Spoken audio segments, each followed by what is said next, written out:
In the lush green hills of the northwest region of Cameroon, the village of Bamenda thrived in peace and harmony. Families lived simple yet fulfilling lives. Children played in the open fields, and elders shared stories of the past under the shade of ancient trees. Despite the shadows of a history marked by colonialism and slavery, the community found strength in unity and resilience. I found joy in my everyday life.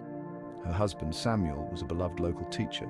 Our modest home, adorned with vibrant flowers and the laughter of children, was a symbol of the contentment we had found despite the lingering scars of history. However, the fragile peace began to crumble in late 2016. Protests erupted as Anglophone teachers and lawyers demanded fair treatment and the preservation of their legal and educational systems. The government's harsh crackdown on these peaceful demonstrations marked the beginning of a dark era. The protests have turned violent, he whispered, fear etched on his face. The children, sensing the tension, clung to Amina. The once peaceful village was now a battleground. Military forces patrolled the streets, and the sound of gunfire replaced the songs of birds. As the conflict escalated, the family decided to flee to the nearby village of Bafut, hoping for safety. They packed their belongings hastily, leaving behind their cherished home. Bafut, however, was not spared. They witnessed friends and neighbors fall victim to the violence. Houses were burned, and the once thriving community turned into a ghost town. I prayed for a miracle. The night they decided to leave, Bafut was filled with terror. The air was thick with smoke and fear. Samuel led the way, holding their daughter's hand tightly, while Amina carried their son. The road to safety was filled with danger, but they had no choice. The family's hearts pounded with every step, knowing that their lives would never be the same. Episode 2, The Exodus. The journey to safety was treacherous. Amina and Samuel, along with many others, fled into the dense forests, seeking refuge from the relentless attacks.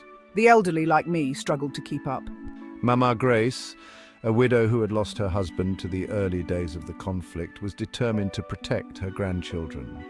The sight of her frail figure trudging through the wilderness with a heavy heart brought tears to many eyes.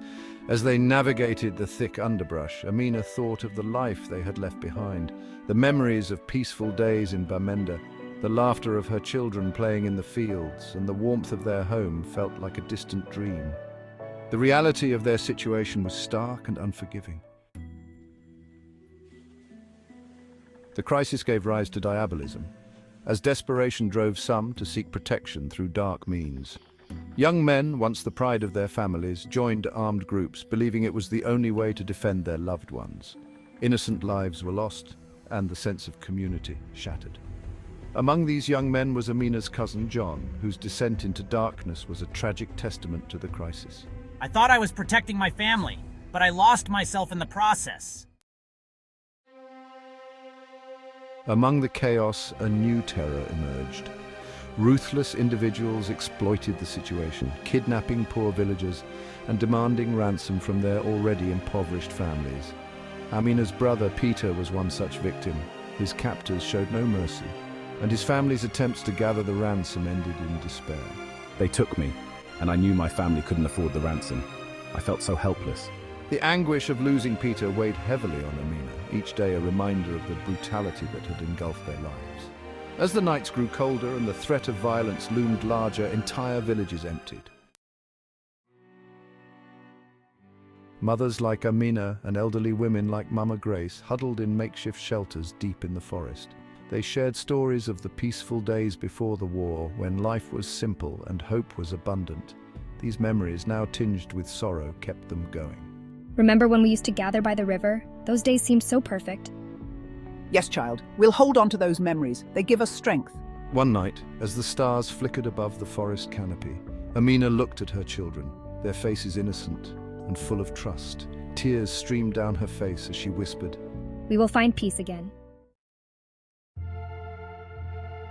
The final scene of the episode depicts a moment of silent prayer as Amina looks up at the night sky, clutching her children tightly. The once vibrant village life, now a distant memory, serves as a painful reminder of the cost of war. Please let this nightmare end. In the stillness of the night, hope and despair intertwined as the village's spirit awaited a new dawn.